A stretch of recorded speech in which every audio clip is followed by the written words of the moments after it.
So let's fine guys, ರಿವ್ಯೂನಲ್ಲಿ ನೋಡ್ಕೊಂಬಂದ್ರಲ್ವಾ, ಆ ವಿಡಿಯೋನಾಗ ನಿಮಗೆ ಯಾವ ರೀತಿ ಎಡಿಟಿಂಗ್ ಮಾಡೋದು ಅಂತ ನಾನು ನಿಮಗೆ ತಿಳಿಸ್ಕೊಡ್ತಾ ಹೋಗ್ತೀನಿ. ನೀವು ಕನ್ನಡ ಕಮ್ಯುನಿಟಿನಲ್ಲಿ ಎಲ್ಲಾದರೂ ನೋಡ್ಕೊಳ್ಳಿ, ಈ ಥರ ಈ ವಿಡಿಯೋನ ನಿಮಗೆ ಪ್ರಿವ್ಯೂ ತೋರಿಸಿ ಸುಮ್ಮನೆ ಬಿಟ್ಬಿಡ್ತಾರೆ, ಎಕ್ಸ್ಪ್ಲೇನ್ ಮಾಡೋವಂಥವ್ರು ಯಾರೂ ಇಲ್ಲ ಗೈಸ್. ಅದಕ್ಕೋಸ್ಕರ ನಾನು ಮಾಡ್ತಾಯಿದ್ದೀನಿ. ಅದಕ್ಕೋಸ್ಕರ ಅದು ನಿಮ್ಮ ಚಾನಲನ್ನು ಸಬ್ಸ್ಕ್ರೈಬ್ ಆಗಿ ಅಂತ ಹೇಳ್ತಾ ವಿಡಿಯೋನ ಸ್ಟಾರ್ಟ್ ಮಾಡ್ತಾಯಿದ್ದೀನಿ ಗೈಸ್. ಮೊದಲನೇದಾಗಿ ನಾನು ಡಿಸ್ಕ್ರಿಪ್ಷನಲ್ಲಿ ಒಂದು ಲಿಂಕ್ ಹಾಕೊಟ್ಟಿರ್ತೀನಿ. ಆ ಲಿಂಕ್ನ ನೀವು ಕ್ಲಿಕ್ ಮಾಡಿಕೊಂಡು ಲೈಟ್ ಮೋಷನ್ಗೆ ಇಂಪೋರ್ಟ್ ಮಾಡ್ಕೊಳ್ಳಿ ಗೈಸ್. ಇಂಪೋರ್ಟ್ ಮಾಡ್ಕೊಂಡ್ಮೇಲೆ ಆ ಪ್ರಾಜೆಕ್ಟ್ನ ಓಪನ್ ಮಾಡ್ಕೊಳ್ಳಿ. ಓಪನ್ ಆದಮೇಲೆ ಈ ರೀತಿ ಬರುತ್ತೆ ಗೈಸ್. ಈಗೇನು ಮಾಡಬೇಕಪ್ಪ ಅಂದರೆ ಎಲ್ಲರಿಗೂ ಗೊತ್ತಿದೆ, ಈ ಫೋಟೋ ಮೇಲೆ ಕ್ಲಿಕ್ ಮಾಡಿ, ಕಲರ್ ಆ್ಯಂಡ್ ಫಿಲ್ ಮೇಲೆ ಕ್ಲಿಕ್ ಮಾಡಿ, ಸ್ಟಾರ್ ಮಾರ್ಕ್ ಮೇಲೆ ಕ್ಲಿಕ್ ಮಾಡಿ, ನೀವು ಯಾವ ಫೋಟೋ ಹಾಕಬೇಕಾಗಿರುತ್ತೆ ಆ ಫೋಟೋ ಮೇಲೆ ಕ್ಲಿಕ್ ಮಾಡಿ, ಮೇಲ್ಗಡೆ ಪ್ಲಸ್ ಮಾರ್ಕ್ ಮೇಲೆ ಕ್ಲಿಕ್ ಮಾಡಿ ಗೈಸ್.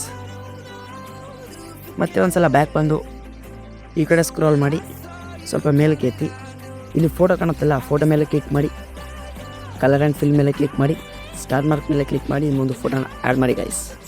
ಮತ್ತೆ ಬ್ಯಾಕ್ ಬಂದು ಇದೇ ರೀತಿ ಫೋಟೋ ಮೇಲೆ ಕ್ಲಿಕ್ ಮಾಡಿ, ಕಲರ್ ಆ್ಯಂಡ್ ಫಿಲ್ ಮೇಲೆ ಕ್ಲಿಕ್ ಮಾಡಿ, ಸ್ಟಾರ್ ಮಾರ್ಕ್ ಮೇಲೆ ಕ್ಲಿಕ್ ಮಾಡಿ, ಇನ್ನೊಂದು ಫೋಟೋನ ಆ್ಯಡ್ ಮಾಡಿ guys.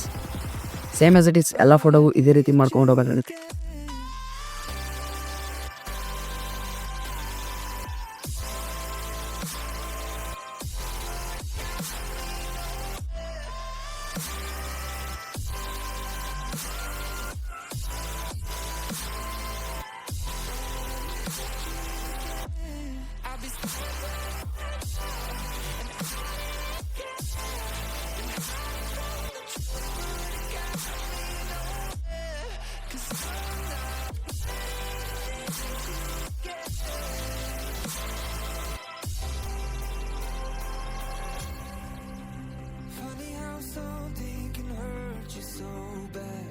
You fall right back, happens just like that, and I'm not quite convinced that it won't end the same this time.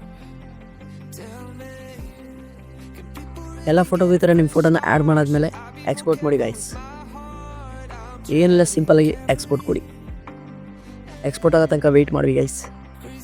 ನೋಡ್ತಾ ಇರ್ಬೋದು ಗೈಸ್, ಎಕ್ಸ್ಪೋರ್ಟ್ ಆಗಿದೆ. ಈಗೇನು ಮಾಡಬೇಕಪ್ಪ ಅಂತಂದರೆ ಸಿಂಪಲ್ ಆಗಿ ಇಲ್ಲಿ ಸೇವ್ ಅನ್ನೋ ಆಪ್ಷನ್ ಮೇಲೆ ಕ್ಲಿಕ್ ಮಾಡಿ ಗೈಸ್. ಇಷ್ಟು ಮಾಡ್ತು ಅಂತಂದರೆ ಮುಗೀತು, ಈ ವಿಡಿಯೋ ಬಂದು ನಿಮ್ಮ ಗ್ಯಾಲರಿಯಲ್ಲಿ ಸೇವ್ ಆಗಿರುತ್ತೆ.